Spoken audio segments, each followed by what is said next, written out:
weekend. What are you seeing out of your group so far? Well, I tell you, it's a lot of good competition going on, and in the punting aspect and the kickoff, and the guys have really improved a great deal. What excites you most about your group? Well, you have Stack back for his second year, and when he got a year under his belt, and you can tell he's a lot more comfortable back there, and he's been actually doing all three. He's been punting, he's been kicking off, and he's doing field goals. So he's a lot stronger. So he's been impressive. You see him as the odds-on favorite at the kicker spot, and then Well, yeah, we got a lot of guys back there. Stack's doing a good job. Mona's doing a great job. Our new signee, Snee, has done a great job. He's added a different dimension for us. Emerson's doing a great job. So, they've all raised their level of performance. And competition's not bad. for both those kicking and punting. Yes. You mentioned Snee brings a different element. What's that? Well, Australian punters, they really specialize in, the rugby style punting, and he has an incredible ability to do a lot of different things with the ball. Did he have much experience actually playing football before coming over? And if not, what has that been changed? You know, most of those guys over there, they play the Australian rules football, Yeah. where it's really similar to rugby, but it's very physical. I don't know if you've ever seen it before, but they run around, they get tackled.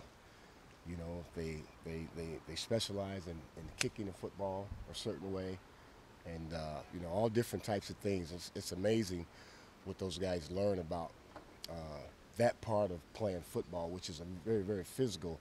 But prior to actually being here, he's had to learn American rules football. So, about everything about the fourth down and what's allowed, and he also works as a holder. So, it's been a learning process for him. How has he handled that? He's done very good. Like I say, the competition is pretty interesting right now. So, Did you see him being the punter this year?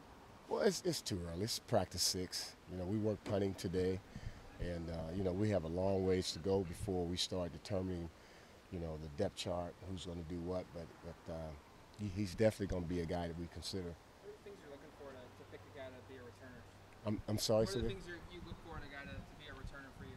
Well, reliability. We chart these guys every day, on being efficient at catching the football. That's number one. Possession of the ball is number one.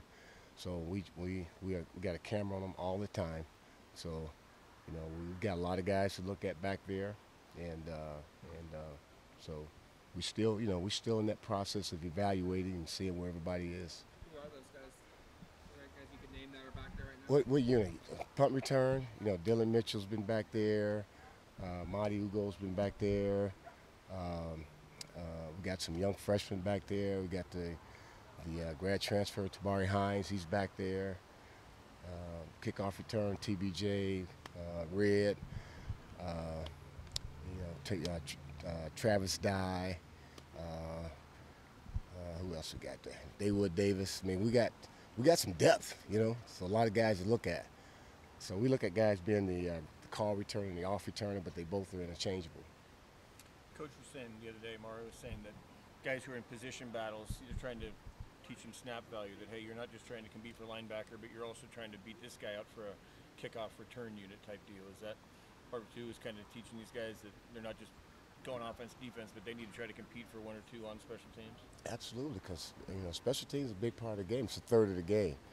And, we have some guys coming back from last year that did a really good job playing on special teams, like Brendan Schooler. I mean, this guy, he can play every phase, but he's also going to play every down on offense, too. So he can't play on every phase, but he'll play on a couple, maybe 2 or 3, but we're going to have some other guys ready to, step up and be able to go in there and do a great job for us. Seems like typically special teams coaches, or like a position coach, they coach a different position as well. What kind of benefits are there to kind of be able to focus entirely on this group? Well, I kind of get around the offensive players a little bit. So, once the kickers are, they're in the warm-up phase or cool down phase, I may jump over there with the tight ends or the offensive line or wide receivers or maybe even jump in with the linebackers or something. So, because I like looking at all the guys when they're working, and then watching the team competition. So I kind of get around a little bit, and then I'll sit in. I'll sit in with the offense when after I get all the special team stuff done, and visit with them. Sorry to interrupt. That's all right. You've had quite a few more months and practices to look at the new kickoff rule, seeing the new practice, I imagine. Do you think that's going to be as big a change as everyone thought in the spring? Oh, it's going to be huge. It's going to be huge because there'll be some different strategies that'll go with the with the kickoff rule, being able to have a touchback, inside the 10-yard line. So, we've worked some things the last time we did kickoff and kickoff return to get prepared for that. Probably one issue that kind of gets overlooked is long snapper. 10 Eric and Andrew. 4 years. How much have you had a chance to work with the new guys coming in? Well, Devin Melendez did most of the duties in the spring, and prior to early in his career, he's had a little bit of a game experience, so at least he's snapped in a game, and he's done a great job. And then we got a couple of young kids that are really doing good, so pretty good competition going there too. But that position never gets on. You never notice that position until the ball goes over somebody's head. It's like, who's in there snapping the ball? But they've been efficient. You mentioned Snead kind of brings the different elements. What do the other punters bring to the table? Well, there's backed up, being able to flip the field, with the spirals, and then there's the Aussie style when you're going in, and then there's also the rugby part of it, and so you're looking at 3 different types of punts, but also looking at a guy that can do 3 different types of things when he's punting the ball. That's what Snead brings.